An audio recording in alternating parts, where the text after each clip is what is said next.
Hello everyone, welcome. Please feel free to add your comments as we go through this session on best practices for remote learning.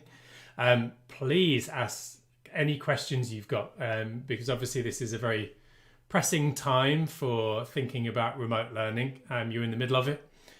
So if there's anything we can do to support your use of Google for Education tools for the remote learning you're trying to offer, then please take advantage of the comments to ask as many questions as you need to. While I do have a sort of a plan to navigate some top tips for remote learning, I'm obviously more than happy to deviate onto as many questions as I can in the time that we've got. So my name is Ben, and my background as a maths teacher in secondary, but I've also worked across both primary and secondary schools supporting with the use of technology for learning. And yeah, I do a lot of training, and obviously a lot of it this year has been focused on providing effective, hello Caroline again, has been on effective remote learning, as you've all been thrown into this situation where all of a sudden the children are all at home. Well, actually, I understand it's 20% in schools, so I don't want to be dismissive of those of you that are doing a bit of both, of course. Okay, so cool. People looking for something new to keep your teaching fresh. Yeah, I imagine if you've been delivering remote lessons for half of a calendar year so far, that it's always about trying to find new things. And I think this is so important. I want to ensure the workload is manageable for my teachers and support staff. It's a hugely challenging time. Many teachers obviously are also parents and trying to balance their own classes and their own children's education and many other things as well that are going on. So a really important point there from Joe about finding ways to make it manageable. And that probably takes us quite nicely into thinking of, first of all, I'd really love to hear how you're using G Suite for remote learning. So are you running regular Google Meet sessions for all the children that are in line with the timetable you would have run beforehand? Are you mainly using Google Classroom to sort of share the work, or are you using different tools? So really love to hear how you're using G Suite to support remote learning. And equally, if there are any areas where you feel it's just not quite doing what you want that we can help with, then we'd love to hear from that as well. As some of you already know, and a few of you may not, my name is Ben.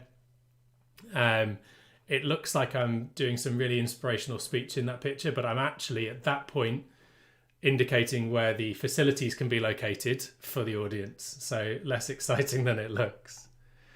All right. Just before I jump in, terms that it's like furlough and other terms that we didn't know about until about a year ago.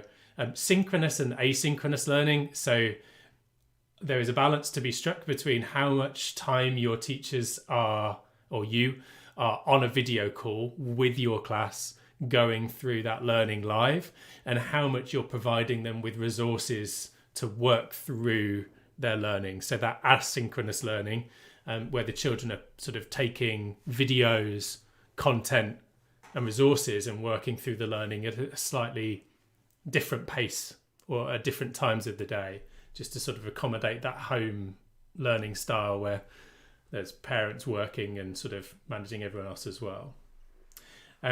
So just on that one, actually, we've got Richard. Every lesson is live using Jamboard, breakout groups and setting assignments. We follow the children's timetable each day. Just out of interest, Rachel, we found that's mostly secondary, so it'd be interesting to know if you're primary or secondary. We've also got Google Meet for live lessons, so we'll have a look at that. Carolina, thank you for sharing Google Classroom to support students and assign work. And then we've got a Zoom call to keep in touch with the children. Cool. Here we go.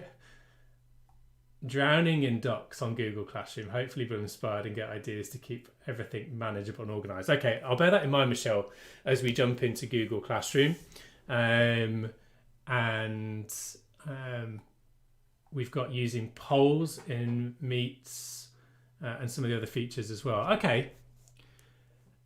I think that Google Classroom and Meet are obvious places to go, and we will touch on that in the time we've got. It's just a short session today, but there will be longer versions of this that you can also catch up with, particularly if you explore the site where you signed up for this webinar. You'll see some other versions around that site if you go clicking around. Okay. So something that came up in the previous webinar is around what you get with the free G Suite for Education and which parts of it are the enterprise upgrade. So polls, Q&A, breakout rooms in Google Meet is one of those. So we'll have a look at those in a second. Okay, so whatever that balance of synchronous and asynchronous, there's a few priorities you're probably trying to keep to. Is how do you keep that communication simple? As a parent of a 9 and a 6-year-old, grappling with an email and there are resources and different places to find things is challenging. So it'd be really interesting as well to hear how you're trying to make it simple. Is that communication all through Classroom, for example, and you're expecting the children and the parents to be looking at Google Classroom to really understand how they access that. Easy access for pupils. I can see we've got Graham from Leo Academy Trust in the call as well. So making it easy for those younger primary children particularly, but not to say that secondary children can manage anything you throw at them. And as the comment earlier from, I think it was Joe, from Joe about not making it busier for teachers and most importantly making sure that safeguards are met. So they're going to look at a few of those key things. If we start with creating resources, so Google Slides, I know in a previous webinar we had Smart Notebook and Active Inspire mentioned, but Google Slides can be a nice place to provide the learning resources. It provides you with lots of opportunity to link out, embed videos. Pupils can respond on the slides directly. So if I very quickly make a switch to another tab, and let's just bring in Google Classroom. So here we've got an example Google Classroom. What we've chosen to do with this one is we have a daily check-in, so which is just a form that allows the students to just share how they're feeling and how they're getting on. And then we split it up into Monday, Tuesday, Wednesday, Thursday and Friday. And when work is done, we just drag it down under previous work. So that's something we've seen a lot of schools is trying to use the topic options in Google Classroom just to organize that space really carefully for the children. So if I create an assignment, and what I'm going to do is I'm just going to add from my Google Drive a slide deck.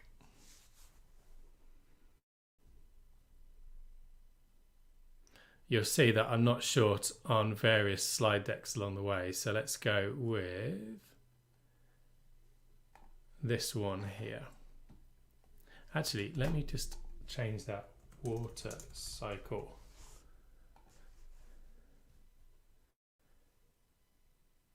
Okay.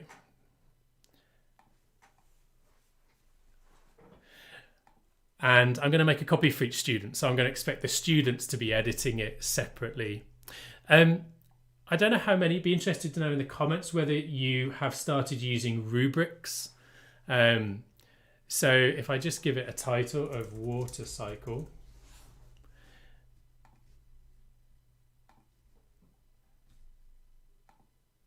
Okay, so you'll see that the rubric option, by adding a rubric or assessment grid, if you're from these shores, is something that we've seen just to provide that guidance for children at home where you can't, immediately give them that feedback you might do in class. So if anyone's using rubrics, be really interested to hear how you've started to use those. Let me just see if I can reuse a rubric that we've already got sitting in one of our classrooms.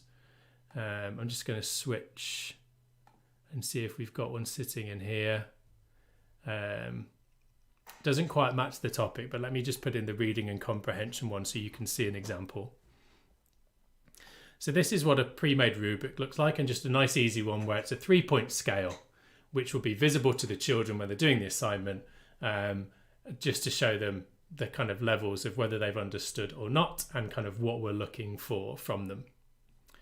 So that's an example of a rubric that you can add to Classroom, and might be a step that will also help just communicate the task effectively to parents who are there supporting their children.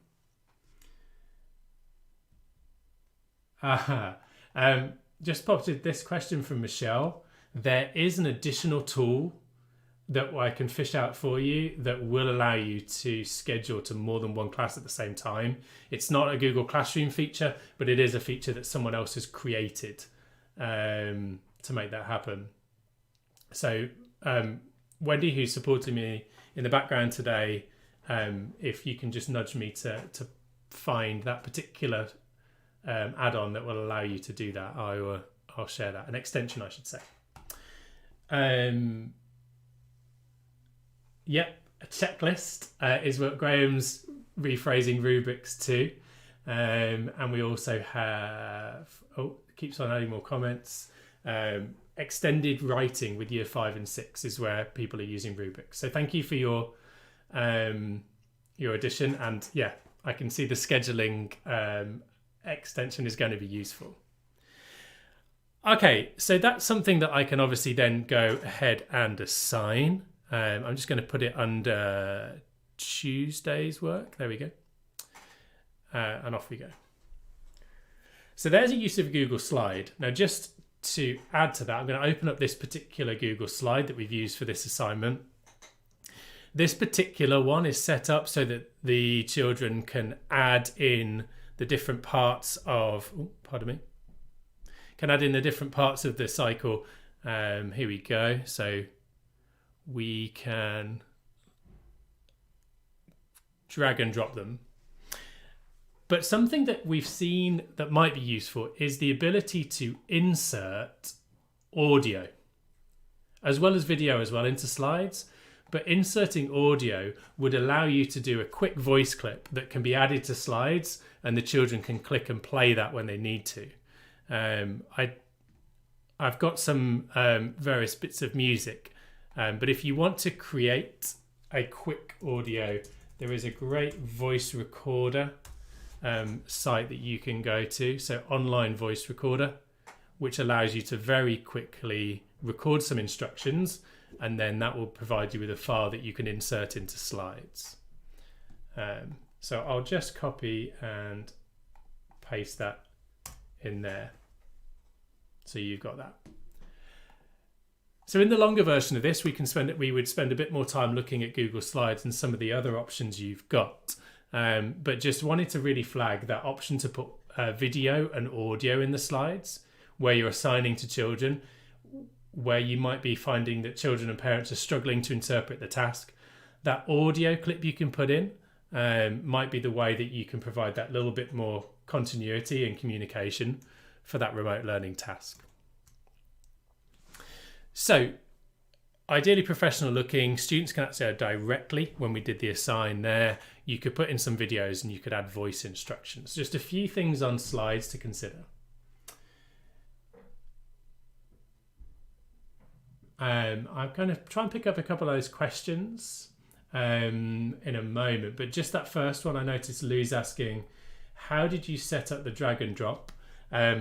So you can either just do a text box that's got a coloured background, and then you can drag that around.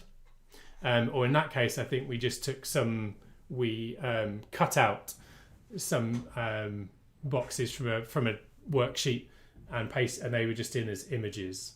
But I can go into that bit more detail if needed at another point as well. Okay. We talked about adding audio and we talked about adding video. In terms of recording yourself, just before I move on to video, Howard is right. Mote is a superb extension for adding voice notes. So 30 seconds in the free version. How many of you are using either Loom or Screencastify or another tool to record instruction and make that available? Be really interested to know. I'm just going to switch very quickly so we can see an example of that. So let's say this is the task that I'm going to be assigning in Classroom. Screencastify is an extension similar to Moat, where you've got 30 seconds free in the free version. Screencastify allows you to make 5-minute videos without having to pay anything. And the Screencastify is an extension in your Chrome browser, and you can record very quickly. I'm going to record this particular screen here. And it'll give me a little countdown. There we go. Hey class, your task for this week is going to be the water cycle. So this particular slide deck is going to be in Classroom. You'll each get a copy. And what I'd love for you to do is take these different aspects of the water cycle and drag them into the right place on the diagram. Okay, so I'll be looking forward to seeing how you get on with that. If you have any questions, then remember there's a little section down here where you can click and add them.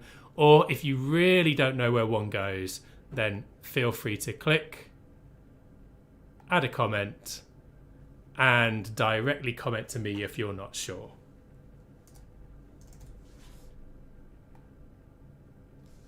I am not sure. And that will make sure that I know that you need a little bit of support with that task.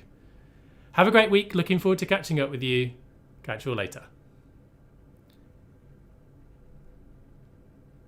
Okay, and if I just stop that, what you'll notice is that it throws out my screen sharing on the StreamYard that we're using. So I'll just share my screen again so you can see what happens after that. Okay, so I'm aware there's a few questions going about Loom and Screencastify. Generally speaking, I'd say that they're very similar in functionality. You can obviously use them for free for a little introduction bit to sort of get a sense of what happens. So worth having a look at both. Something to flag here is you will notice that after recording my video, it's now saving automatically to Google Drive, which will allow me to copy the shareable link. I can also decide whether it's unlisted or public. So once I've copied that link, I could then go back into our Classroom task. I could give that a refresh. I forgot that I assigned it. And I can add that link into the Classroom assignment as well, just to make sure that everyone feels pretty comfortable with the remote learning that is going on. I know as a parent, the more instruction and support our teachers can give my children, the better. And hopefully that isn't too cumbersome a task. Let me just quickly edit that particular assignment and add in the link that I made with Screencastify. There we go. Obviously you might want to give that a little title up here. That might make it a little bit more useful for them. And then we go.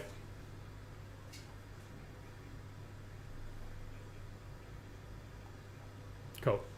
Okay, so there we've got the task and an instruction as well, and we can obviously add in a bit of information. I'll just save that and we'll move back out. So there's a bit of recording, and I could also have obviously put that video into the slides or put it anywhere else that we need people to go into a Google site. I'm probably going to jump away from my schedule and my agenda here because I'm aware there are a few comments coming and I probably need to pick up a few. So I notice in response to my use of Screencastify, so we've got use of here and we've got Loom because Screencastify was limited. Abid makes a great point that Loom, other than spelling Abid, it's spot on. Loom is free for all educators, so they've made it available, and I can see a lot of people doing that. Screencast-O-Matic is another one, which is out there if you want to sort of explore around. And if you have the functionality for recording in Google Meet, then you can obviously use that too. And I find Loom is more aesthetically pleasing. And that's a fair point, actually. Loom's got some nice little features about it. Also, just to call out, we've got WeVideo is another option for creating videos as well. So loads of choices out there for different ones that you can use. Because this is a shorter session, we're just doing the 30 minutes on this today. I noticed a few people mentioning Google Classroom and Meet and some of the different functionality in Meet and can we see breakout rooms. So I'm going to try and switch into that if that sounds okay with everybody. So we've had a quick look at Google Classroom. We've looked at rubrics, assigning a template slide, and though sometimes you might choose to just have a blank one.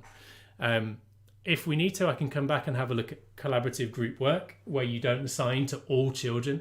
You assign an assignment to a group, though that does bring up the ever requested feature, and hopefully Classroom will bring it in where you can actually have set groups to assign to, which is also a feature I know people want for breakout rooms as well.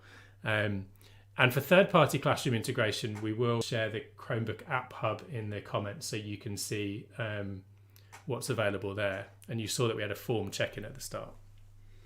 Okay, live lessons. Just in case you haven't already shared it, I know some of you mentioned Zoom and some of you mentioned Meet. So let's just have a look at the Meet option in Google Classroom. Open up a Meet, and then also the process of closing things down at the end as well, which I know sometimes teachers are still grappling with, of just making sure that that is a seamless process. So if I jump back into my Google Classroom stream, I've got this Meet link available. If you haven't enabled that, then it's just a case of jumping into the settings cog, and you will see that there's the Meet option. You've got the link here, and you've got this option to make it visible to students or not. You've also got the option to reset it if you want to use a new code. So I'm going to make that not visible to students. I'm going to save. That's good practice, because what it allows you to do as the classroom teacher is be the first person in, which means you'll get the recording. If you're recording it, it'll also give you ownership over everything. So if you are sharing a class or there's other teachers going in, but you want to take a bit of ownership, then it allows you to jump in and get into that Meet first. We had a question the other day about, is it the first person into this waiting area or is it the first person in? It's the first person in. So once you click on join now, you get in there first. I'm just going to mute myself because there's a danger of a bit of horrible feedback. I'll leave the camera on. Not that you want to see me twice. So let's do this. Okay. So here we are in Google Meet, just in case, for those Zoom users who may not have seen some of the changes to Meet, and you might be a Zoom user because it wasn't quite ready for you back at the beginning of March. Really important that teachers are aware of this section here. So we've got quick access. When turned off, everyone who is invited must ask to join. So you can slow down the rate in which people get in. Also, we know that for some parts of the instruction process, you might not want children to share their screens, so you can turn that off. And also, you can remove the ability to have the chat messages as well. So just making sure everyone's using those ones effectively. And once you've got your setup as you want it to be, then I could go back in, go to settings, and make it visible. And my children from the class can start to join using that as well. And I can get everyone sort of come along. In terms of those additional features, if you have got Enterprise, then you'll have some additional features like the breakout rooms, polls, and Q&A. If you are in the Meet beforehand, then the Q&A is quite useful because you can spend a bit of time setting it all up. So you can turn that on. You can set up some polls ahead of time. So before the children arrive, you can have a few questions. Which is the best Lord? And you can have those questions ready.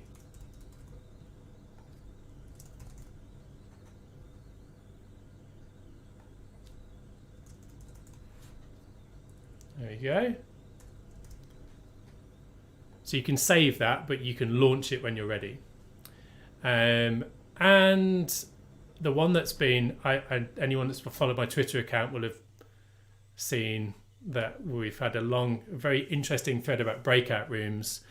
And while there's a lot of use of this, and I know Graham's already mentioned breakout rooms and their use of those, what it allows you to do is decide on the number of rooms. You can set a timer for how long you would like the rooms to be available for. And when it gets to the end of the time, you get a little red banner telling the students that it's time to come back and a link just to go straight back into the room. You can either go through and drag and drop people.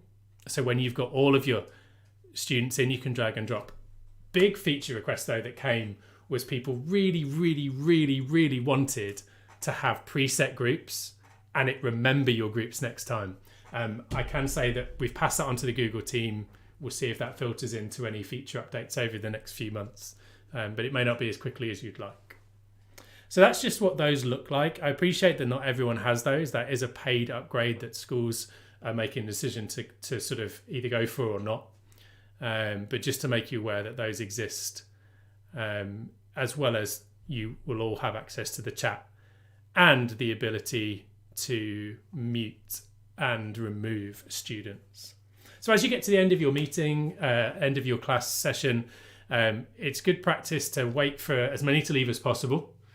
You can remove any additional students that haven't left. And then as long as you get back to this position and you leave last as the classroom teacher, there won't be the option for the children to rejoin. We have noticed some people say that isn't working for them, that the children are rejoining. What I would expect that the reason that would be happening, if that's happening to you, is that you've turned on the ability for children to create meets. So you'd need to turn, for the students, the ability to create meets off to ensure that that worked as it should do. So that's the little process there around that. So a couple of questions I can see that we've got as we start to finish up. How do you ensure that children don't jump back on into the meet once it's finished? Michael, as I said just then, as long as the students haven't got the ability to create meets themselves turned on in the admin console, once you leave, they shouldn't be able to return. Might take a few moments for that to activate. So if the kids are really, really quick, they might get back in. But if you leave last and they've all left, then they shouldn't have the ability to return. That was my question about waiting area. You can start presenting from that point. Thank you, Patrick. Yes, I think we've got a few people saying, about the ability to pre-populate your groups and decide on that. Melissa, in terms of upgrading to Enterprise, so there are partners that are official resellers of Enterprise. Those partners can give you a 1 month free trial. Or if you know you want to upgrade, then they can obviously sort of action that for you and provide you with licenses on your domain to allocate as you wish. And what we'll do is I'll just copy and paste in a link to give you information about Enterprise.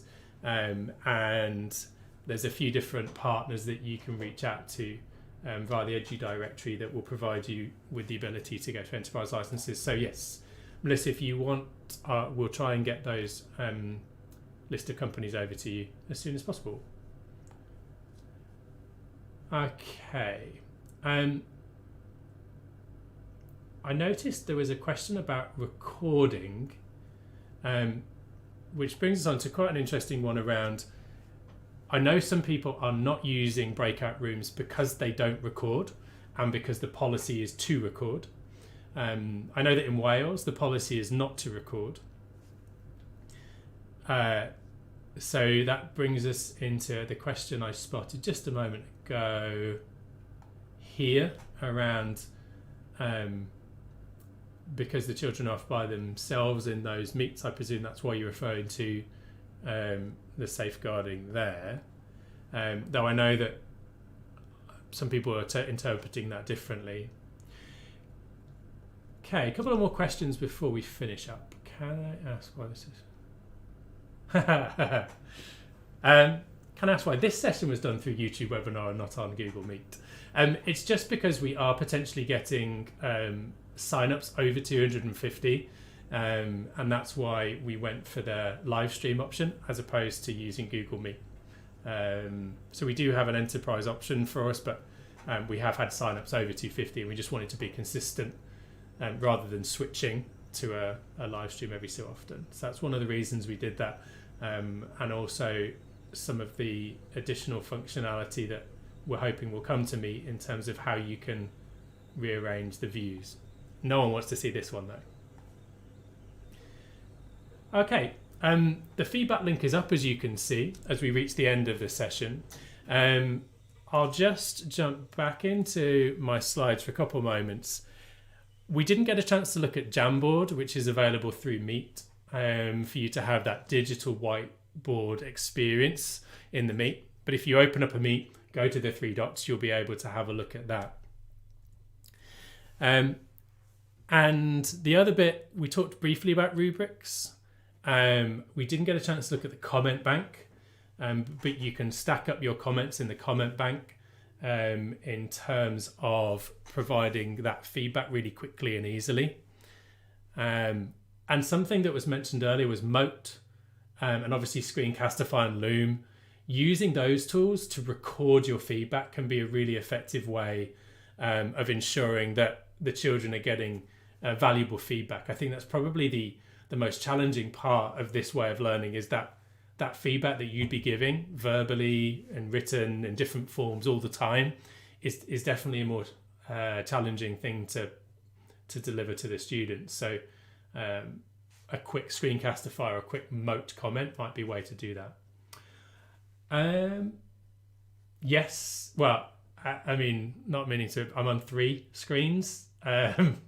So I have the sort of the live stream in front of me. I have the slides that you can see to the right, and then I have a separate document to the left.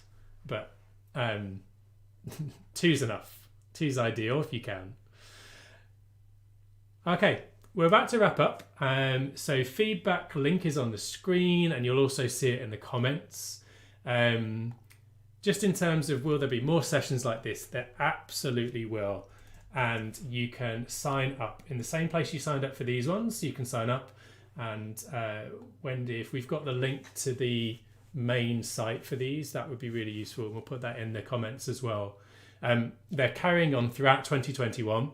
So there's a full schedule throughout the year. You'll be able to sign up to ones up until July currently, and we'll continue to offer these. Also, the site that we'll be sharing in a moment contains links to all the other courses that are being run as well. There it is. So that link that's just gone in allows you to sign up for all of the various different courses we've got available all year. And the other thing that is worth having a look at if you're looking for more resources is the Google for Education Teacher Centre. So g.co/teacher centre with a spelling mistake. That will enable you to sort of explore more training options as you look to sort of really embed your use of G Suite tools when maybe you get a chance to come up for air at some point in the future.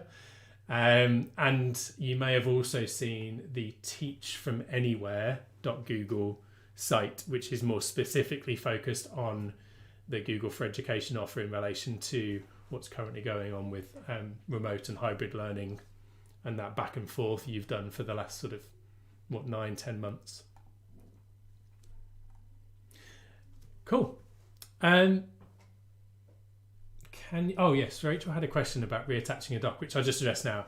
Thank you so much to everyone who's joined. I'm just going to jump on Rachel's question, but if you need to head out, obviously please do.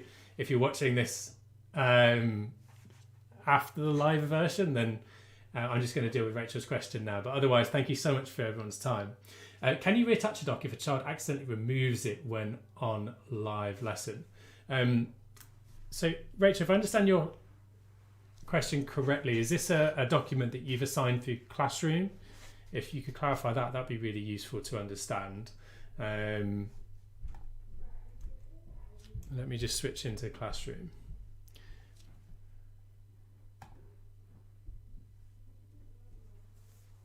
So if I'm understanding the question correctly, and we've assigned a document like this one through Google Classroom, and the student has managed to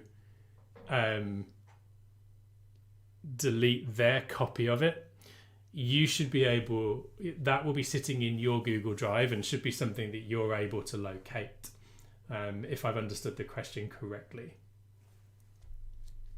However, I don't know, the other option is you're referring to a document where all the children can edit at the same time. If one of them has managed to delete that, it can be restored. If you do a search in your Google Drive, you should be able to locate it and reattach it to the assignment. But yeah, if you could give me a few more specifics, Rachel, I'm more than happy to have a better go at answering that one.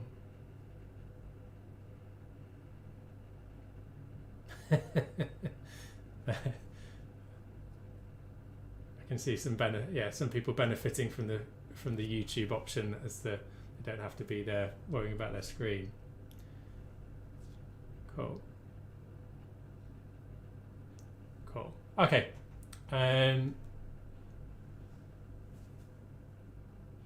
Thanks, Rachel. So you should be able to find that document by searching in Google Drive, or if you have assigned it to make a copy, if you go to View Assignment like this,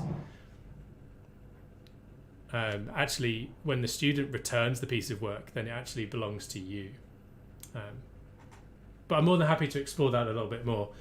For anyone that was asking earlier about my Twitter handle, feel free to reach out via